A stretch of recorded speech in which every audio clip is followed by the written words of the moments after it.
नमस्कार मैत्रिणींनो, आजचा आपला टॉपिक आहे स्टीम रिलेटेड। जसं की आपण फेशियल करत असतो तेव्हा आपण कस्टमरला कंटिन्यू स्टीम देतो, त्यासाठी आपण स्टीम देत असतो। पण जेव्हा आपल्याकडे खूप सारे कस्टमर्स असतात त्यावेळेस आपण कंटिन्यू आपल्या स्टीमरला यूज करत असतो, तर त्यामुळे अशा पद्धतीने आपल्याला काही प्रॉब्लेम्स क्रिएट होतात की जेव्हा आपण स्टीम कंटिन्यू यूज करतो त्यावेळेस वन टू वन जर कस्टमर चालू असतील फेशियलला तर त्यावेळेस आपली कंटिन्यू स्टीम चालत असते, बरोबर। तर त्यावेळेस तुम्हाला लक्ष द्यायचं आहे की जेव्हा पण तुम्ही स्टीमचा वापर कराल तर पहिला एक फेशियल कंप्लीट झाल्यानंतर दुसरा फेशियलचे स्टार्ट कराल तेव्हा स्टीमला पुढे तुम्हाला जरा टाक करून त्याच्यावरती जो काय मॉइश्चरनी पाणी जो जमा झालेला असतो तो तुम्हाला काढून घ्यायचा आहे।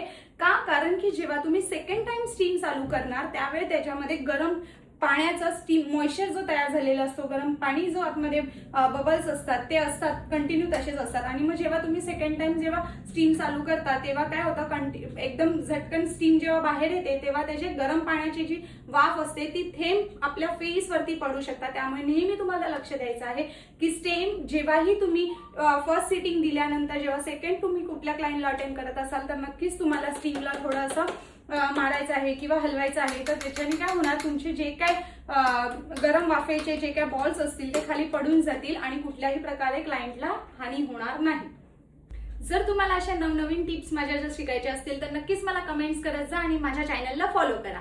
थँक्यू।